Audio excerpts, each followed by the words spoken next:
What's good, everybody? It's Amon-Rellik, the God Slayer. We're back and more. You know what it is, Final Fantasy 14. And you're watching Amon-Rellik Gaming. Alright, let's head into this next series of quests. These are going to be still the Post-Shadowbringers stuff. So let's knock this out. Crowd's glad we returned, though it seems there remains to be seen if she has glad tidings to share.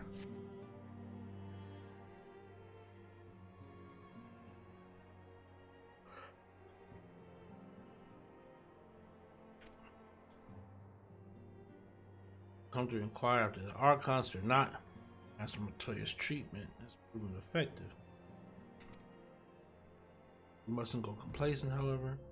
Potent though these matches may be, they are not without limits. But there's no time for the exile to complete his work.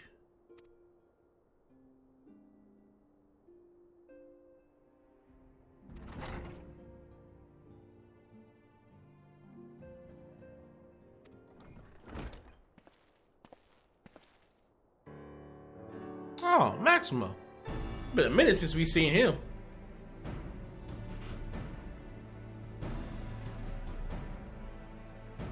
The Garlean defector. It's been far too long, my friend.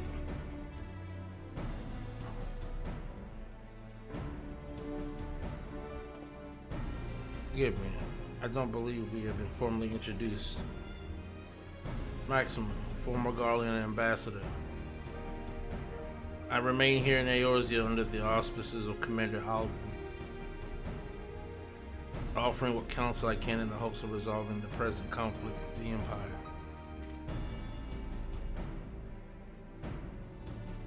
Ah yes, I've heard stories of a defector from Garlemald, but never mind that. You said you have urgent news?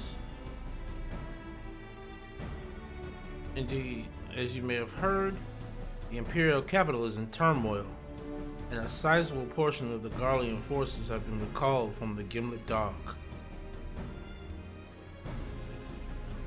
With their numbers so greatly diminished, the main host of the Alliance has withdrawn, leaving the Almegan resistance to keep watch over the border.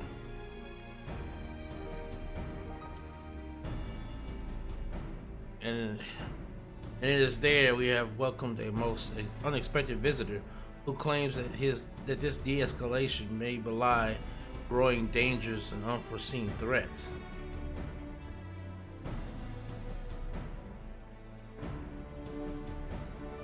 Commander Alden has arranged for an impromptu meeting to discuss these revelations.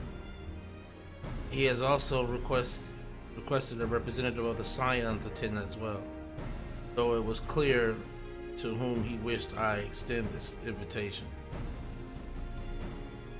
It would seem time is of the essence. Well, you'll not be attending this meeting alone, though I am not as well versed in the affairs of city-states as our comrades.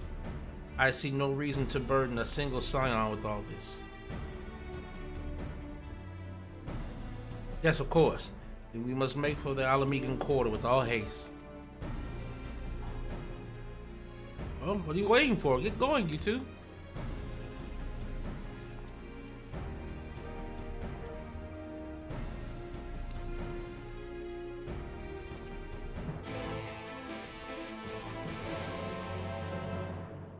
All right. Apparently, it's been a minute since we've been to Alamego. To the Alamegan quarter, should I say. So the Garlean forces have retreated, or I guess they're de-escalating the combat. And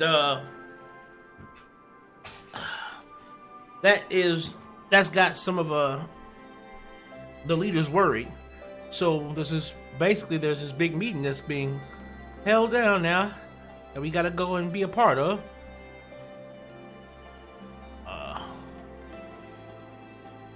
I forgot how this city works.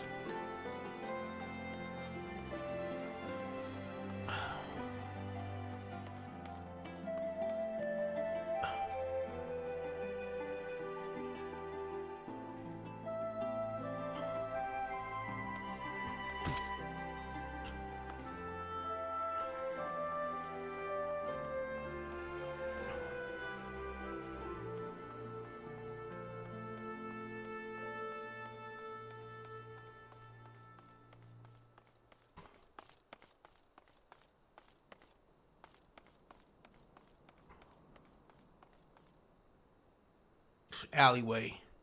This alleyway.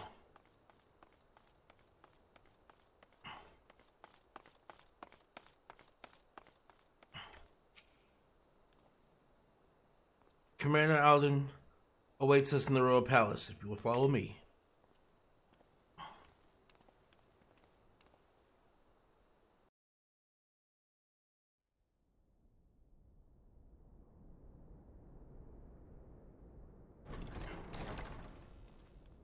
General Raubon.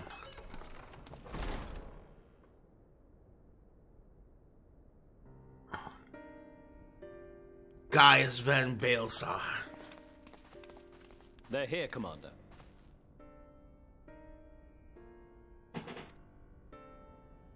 And I, for one, am grateful that they are. Told you've been busy since our paths last crossed at the Gimlet Dark. Not that I understand half of it.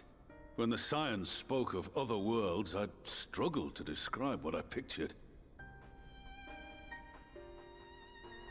Mayhap things would seem clearer were I to hear the tale from your own lips. But I'm afraid the situation will not afford us that luxury. I trust you two require no introduction.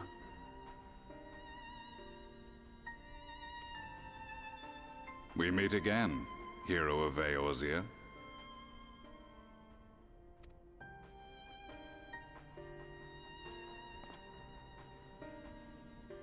Must we repeat this ridiculous display? I pose no threat to you, though what I come to warn you of very well might. Had he meant to do us harm, I hazard he would have kept to the shadows, and brought more than 2 companions. We need not pretend to be the best of friends, but I hope we can put aside our differences for the present.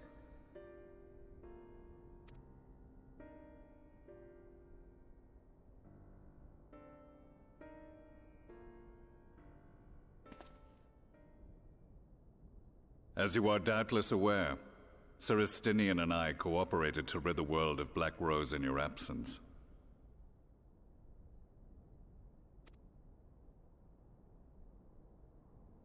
Our journey together took us as far as the Imperial Palace, where we witnessed Emperor Varus meet his death at Xenos' hand. Being the sole witnesses to this crime, and in no position to defend our innocence, we were then forced to flee, each pursuing his own avenue of escape. When we were later reunited, Estinian claimed to have encountered an unfamiliar kind of machina during his flight, but to me his description seemed anything but, and upon further investigation I found that I was right.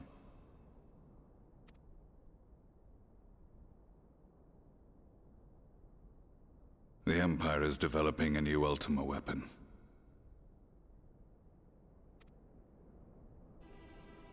What, that Allagan monstrosity, created to vanquish primals, with which you yourself once thought to conquer Eorzea?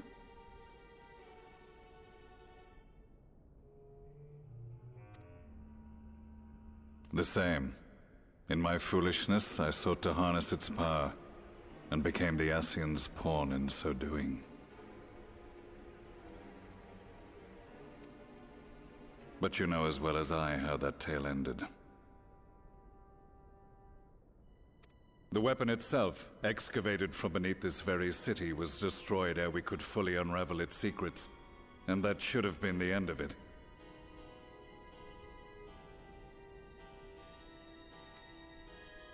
But unlikely as it sounds, the Empire's efforts to recreate it have somehow borne fruit, primarily through secret research conducted by the 7th Imperial Legion, it would seem. Wait, the 7th was all but annihilated at Cartano, along with its legatus. Indeed, few survived. The 7th, as it is now, has little in common with the Legion led by Vandanus, and its leadership has changed hands several times since. Precisely how this project has continued despite such turmoil, and under whose auspices, remains a mystery. What we do know, however, is that a number of prototypes have been produced, and that one of them is on its way to Eorzea.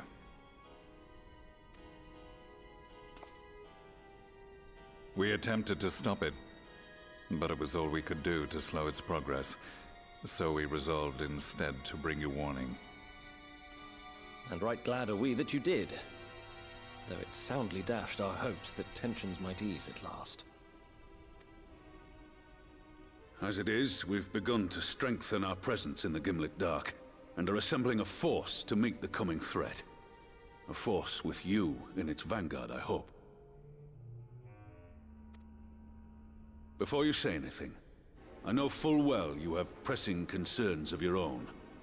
Your comrades remain in peril, and I would not ask you to forsake them. But the fact remains that you, and you alone, have faced the Ultima weapon, and emerged victorious. We need you.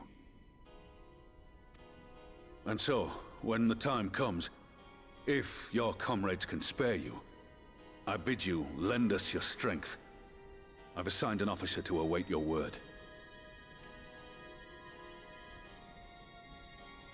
The Ascian's downfall was to be the work of my remaining days. But it was my hand that kindled these flames, and I cannot allow them to spread any further.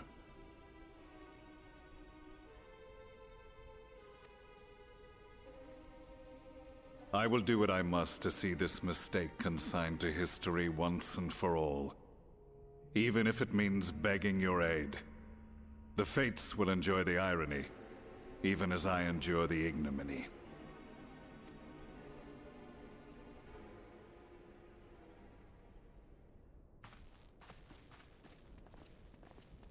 I too shall make for the border and offer my skills, meager though they seem in such company. Mayhap we shall meet there anon.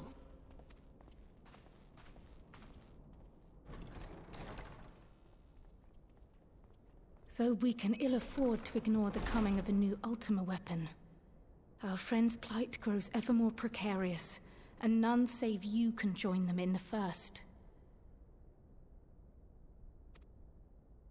I only hope you are not forced to make a choice.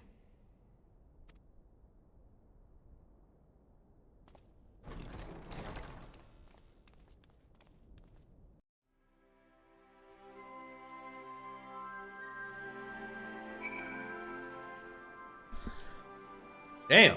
So, we about to get stuck between a real bad rock and a hard place.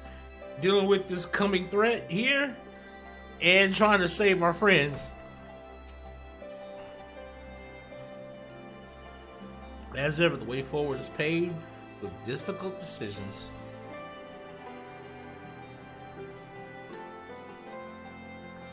We can ill afford to ignore the threat of a new Ultima weapon.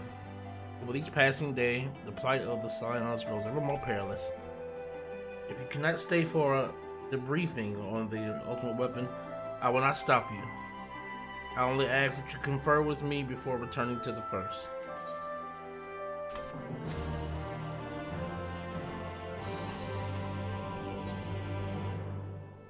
Crowd can see the stealer resolve in your eyes and suspect she knows where duty calls you.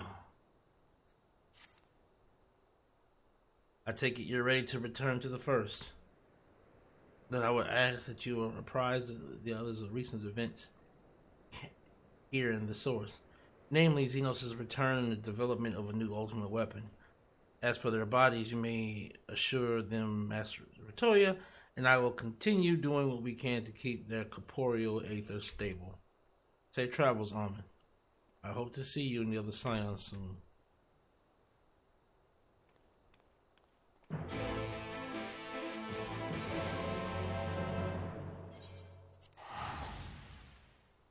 Alright, let's head to the Custodium.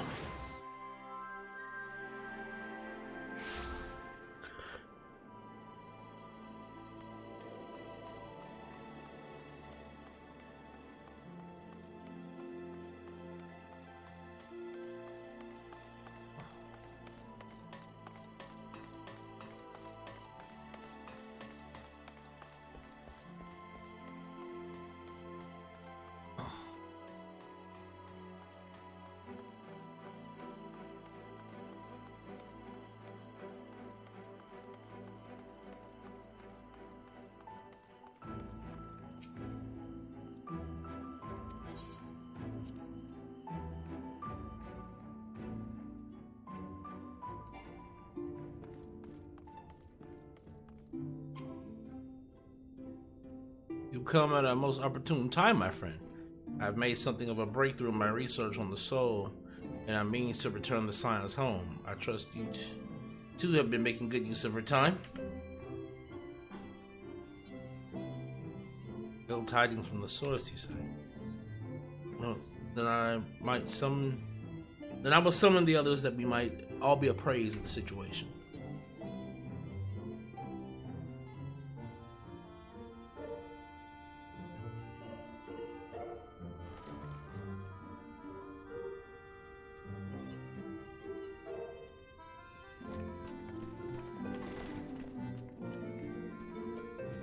Where's Alice, eh?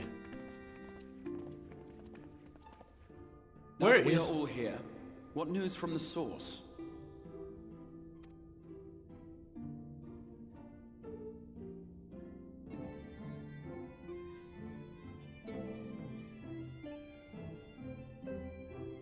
A new Ultima weapon.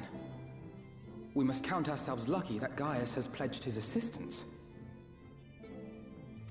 While this is indeed a worrying development, I think the state of the Empire as a whole greater grounds for concern. With the Emperor slain and Xenos returned, it is impossible to predict how matters will unfold in Garlemald. The Ultima weapon may be but the first of many unpleasant surprises. The situation beareth closer observation, of that there is no doubt, and doth compound our need to return unto the source.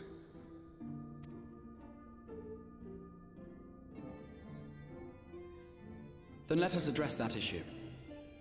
Our long search for a means to see you safely home may well be nearing its conclusion.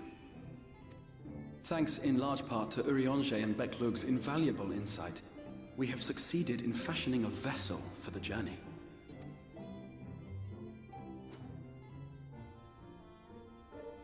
We set out to create a crystalline container retaining the more useful properties of white aurosite, but without its regrettable limitations. And after a good deal of trial and error, we made one. An ark for soul and mind both that will allow your incorporeal self in its entirety to be ferried between worlds. A spirit vessel, if you will. However?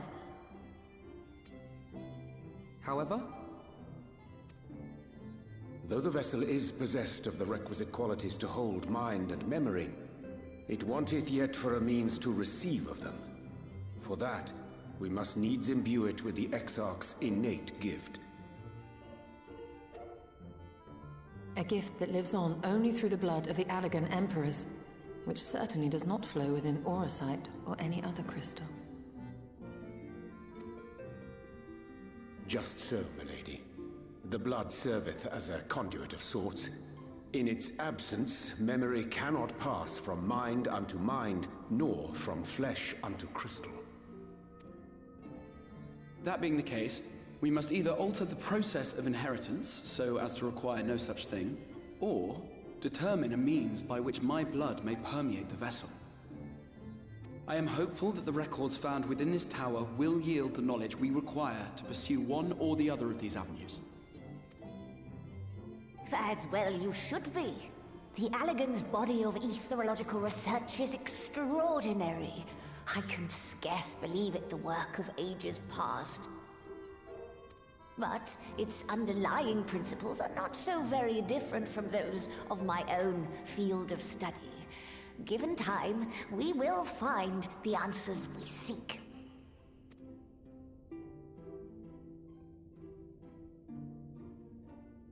I know that you can ill afford to wait, and it pains me that I must ask you to do so. I can only reaffirm my promise to you that a solution will be found. Whatever it takes, I will see you safely home.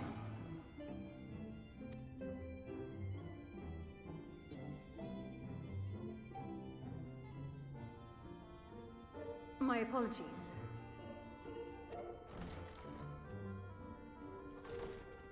I do hope you haven't come to tell us that mortal peril fast approaches.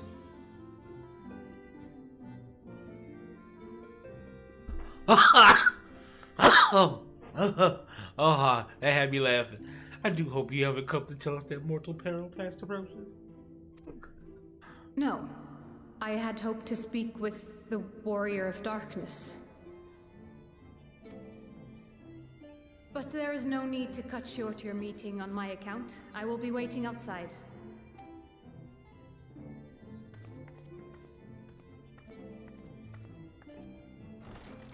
Why not speak in here? She knows I don't mind.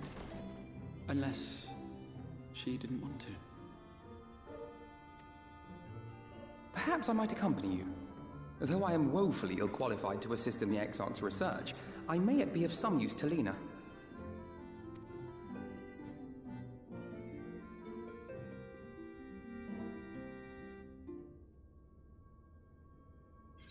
Okay, what's going on with her? What's she need? What's wrong with her? What's wrong with her?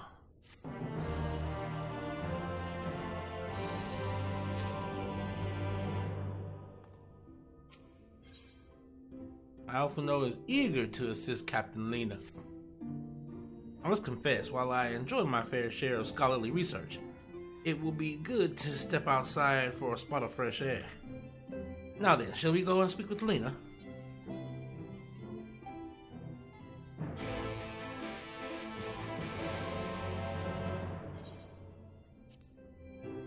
Okay.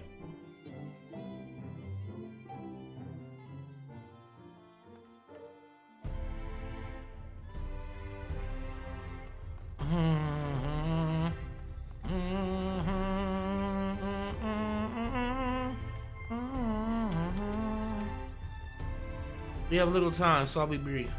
A Sin Eater has been sighted in Lakeland, and I asked for your assistance in slaying it. A Sin Eater? I've heard some few yet remain after the night have returned, but perhaps we should call the others. That will not be necessary. It is only a single Sin Eater. A simple task for our guard, I should think. That said, I believe fighting alongside the Warrior of Darkness will be a valuable experience for them. Peace can lead to complacency, and they gain nothing from an easy victory. But you do not underestimate your foes, however harmless they may seem. My men would do well to learn from your example.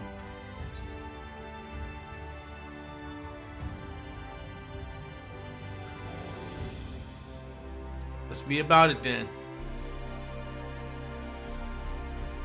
Excellent. Let us make for Fort Job.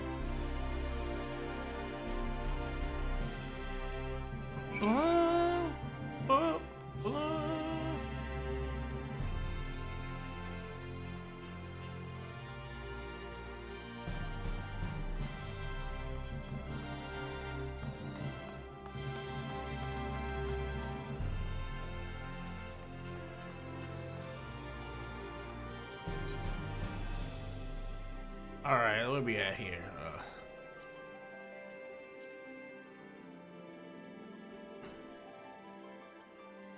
Oh yeah, okay. Poor job.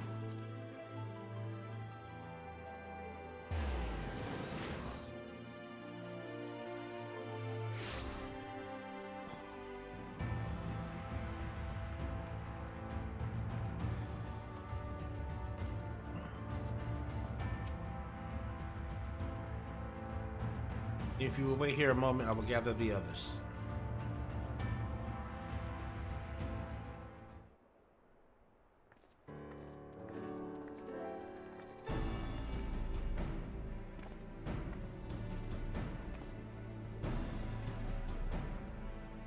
You may not remember, but you have met these soldiers once before, though only in passing.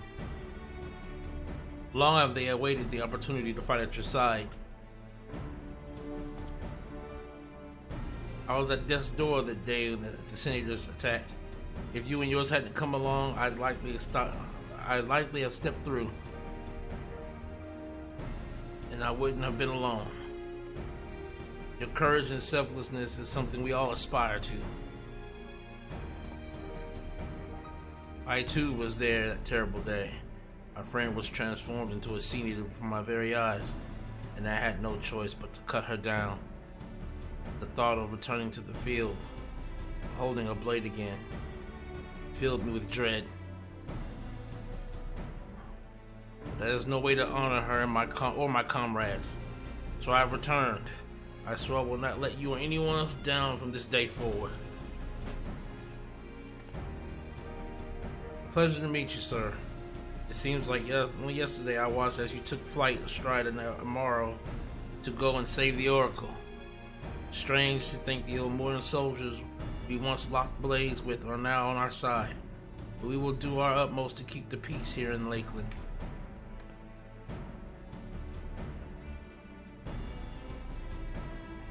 We seem to be missing one.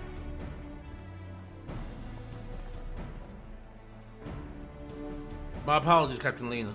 An elderly gentleman asked that I escort him to Clearmelt. It took longer than I anticipated. I'll not begrudge your desire to help those in need, but a soldier must be punctual, especially when we play host to honored guests. It won't happen again.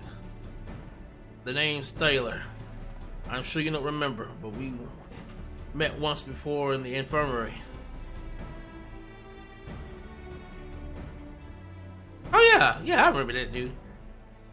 I asked you to deliver a message to the Exarch and the Warrior of Darkness. Little did I know I was already talking to him. Don't give up, don't give in. I keep those words close to my heart. And the boundless, beautiful skies above serve as a reminder of their importance.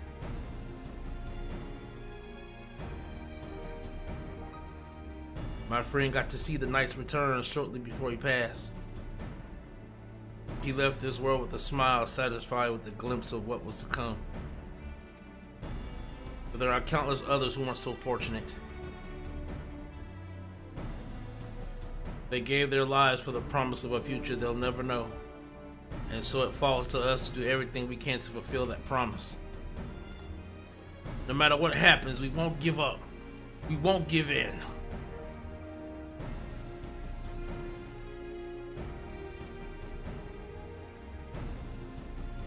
Their heroism has inspired all of our guardsmen in much the same manner. Our scouts at the North Staging Point have not had the pleasure of meeting you in person. Let's not keep them waiting.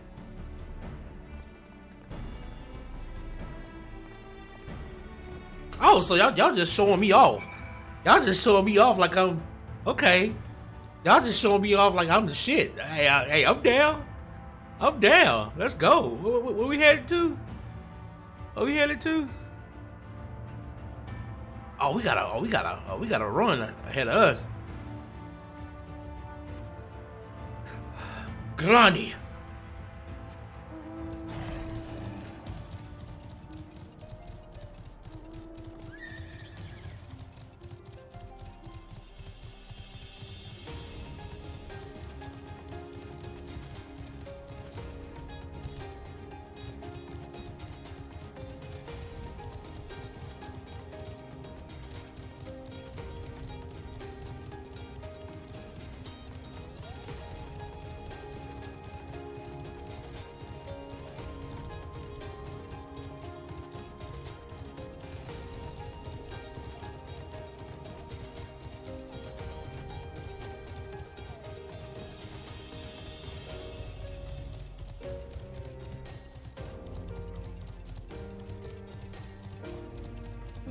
Yeah,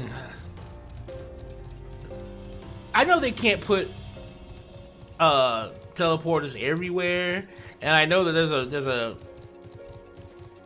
there's a specific reason as to why they kind of space them out so that you can have more of a, so you can have more of a time exploring. But it's like, it'd be nice if the hell.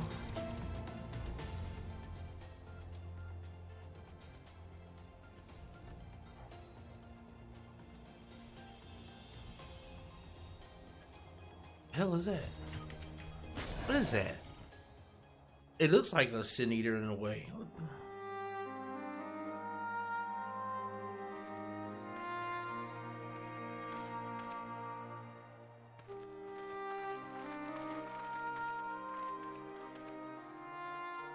Did you slay this Eater?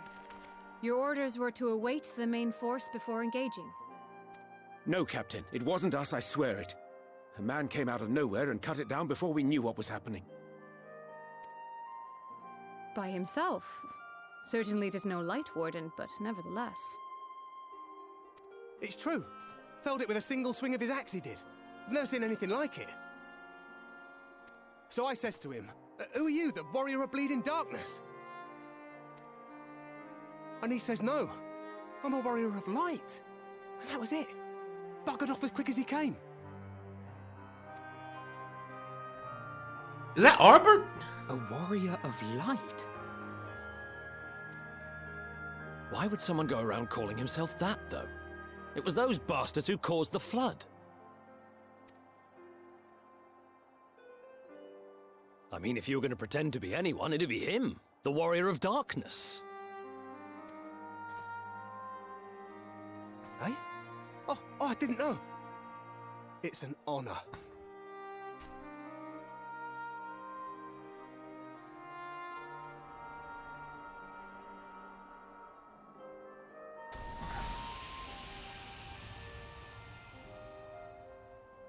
Since the Eater is no longer a threat, our work here is done. Return to your posts.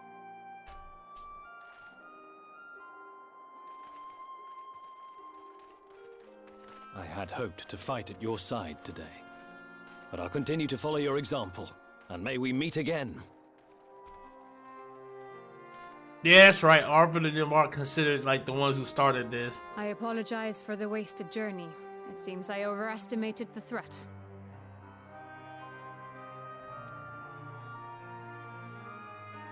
As for this Warrior of Light, I do not know who would be brazen enough to take that mantle for his own. Whatever it may once have meant, it is forever tainted by the association with the Flood. The Exarch told me the truth of Ardbert and his comrades' deeds, and I am aware they played some part in your own triumph. But to most, they are synonymous with the calamity that befell this world. Still, if this man is minded to destroy Sin Eaters, I may forgive him his unfortunate choice of alias. But that is neither here nor there. I thank you for accompanying me. With that concluded, shall we return to the Crystarium? There is a proposal I should like to make.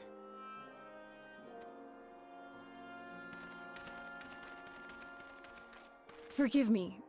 There is one more thing. A personal concern of mine.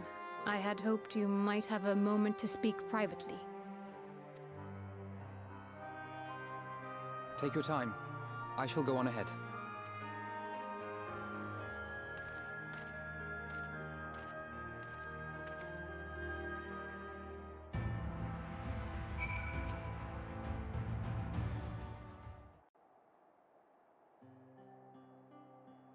I will not mince words. This matter concerns the Exarch. Though his countenance belies his age, his demeanor never has. He has seen more than any man should and grown ever more weary with time. But I see I give the wrong impression. While it is true he attempted to open a letter with a salmon fillet the other evening, we are not here because I suspect his mind is deteriorating.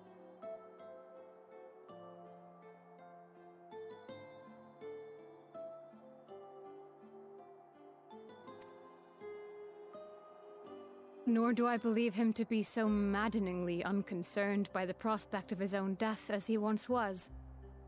Indeed, the opposite is true.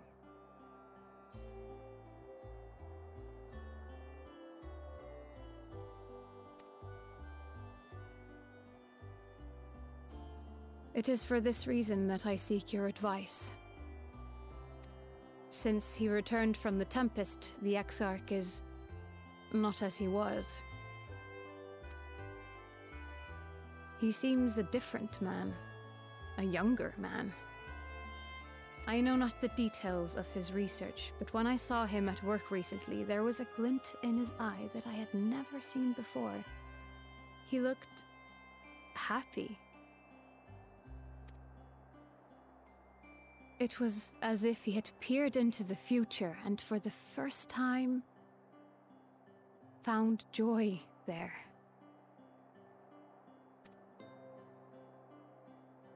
Though it gladdens me to see him thus, I wonder if I should not keep my distance. I fear that my presence will only anchor him to the past, remind him of all the pain that came before.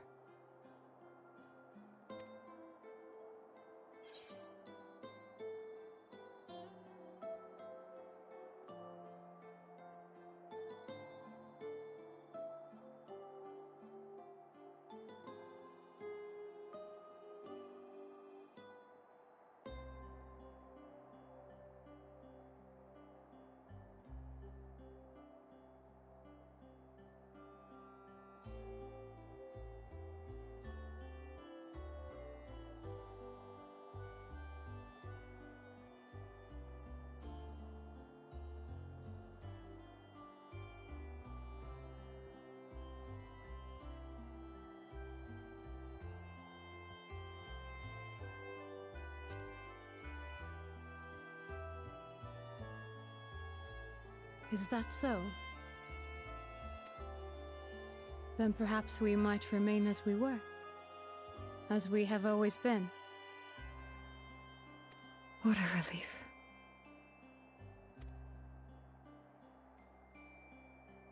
In that case, I will have to speak with him about the amount of time he is spending at work. This research is important, I know, but if he refuses to consider his own health, I will have to consider it for him.